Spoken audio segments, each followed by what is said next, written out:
আমার ছেলে রওনা হয়ে গেছে, চলে আসবে পরশু সকালেই তো না পৌঁছে যাবে। চাচি তুমি তো কিছুই নিলে না, হ্যাঁ। নিবে বলো। আমি তোকে খাইয়ে দিই আগে।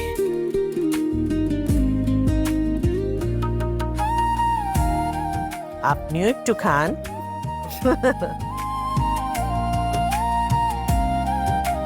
কবিতা, হঠাৎ করে তো তেমন কিছু করতে পারিনি, কিন্তু সামান্য মুরগ পোলা করেছে, দুপুরে কিন্তু খেয়ে যেতে হবে। না, খেয়ে যেতে পারবো না, মিহিরের বাবা বাসা একা না, আমি খেয়ে গেলে তো সে আবার না খেয়ে থাকবে, গিয়ে তাকে খাবার দিতে হবে না।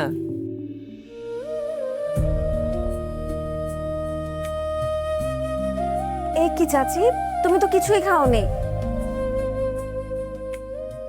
এটা কি কি এভাবে এসছিস কেন? মাথায় ঘুমটা দে, লজ্জা লজ্জা ভাব করে আয়। মানে কি ঘুমটা দিয়ে লজ্জা লজ্জা ভাব কেন? তুই কি মনে করেছিস আজকে তোর চাচিমা হিসেবে এসছি আমি? আমি আজকে এসছি শাশুড়ি হিসেবে, দজ্জাল শাশুড়ি। আশ্চর্য, তো খালি মজা নিচ্ছে আমার সাথে। কবিতা যখন বলছে ঘুমটা দিতে দাও। কি মুশকিল। উফ, দাঁড়াও। হয়েছে? খুশি? খুব খুশি, মাশাআল্লাহ, কি সুইট লাগছে। মাশাআল্লাহ। এটা তোর জন্য।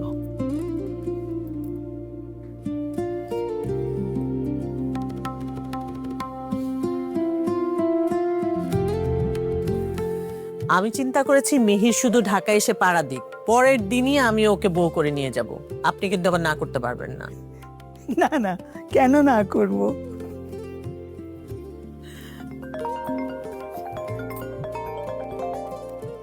মিহির ফোন করেছে। হ্যাঁ বাবা। মা, আমার ক্যাব চলে এসেছে, আমি এয়ারপোর্টের জন্য রওনা হচ্ছি। সাবধানে যাস। ফি আমানিল্লাহ। আর ভালোই ভালো তাড়াতাড়ি চলে আয়। হ্যাঁ ঠিক আছে, আর তুমি আমার কথা শোনো, যদি আর ফোনে কথা না হয় তাই টেনশন করবে না, ইনশাল্লাহ ঢাকার বাসায় ঢুকে একেবারে দেখা হবে, ঠিক আছে? ইনশাআল্লাহ তাড়াতাড়ি চলে আয়, দেখ কোথায় এসেছি। মা আমি রাখছি, আমার দেরি হয়ে যাচ্ছে, বাই। আচ্ছা বাই। সাবধানে আয় বাবা, ফি আমানিল্লাহ। আমার ছেলে রওনা হয়ে গেছে, চলে আসবে পরশু সকালেই তো না পৌঁছে যাবে। চাচি তুমি তো কিছুই নিলে না, হ্যাঁ। নিবে বলো। আমি তোকে খাইয়ে দিই আগে।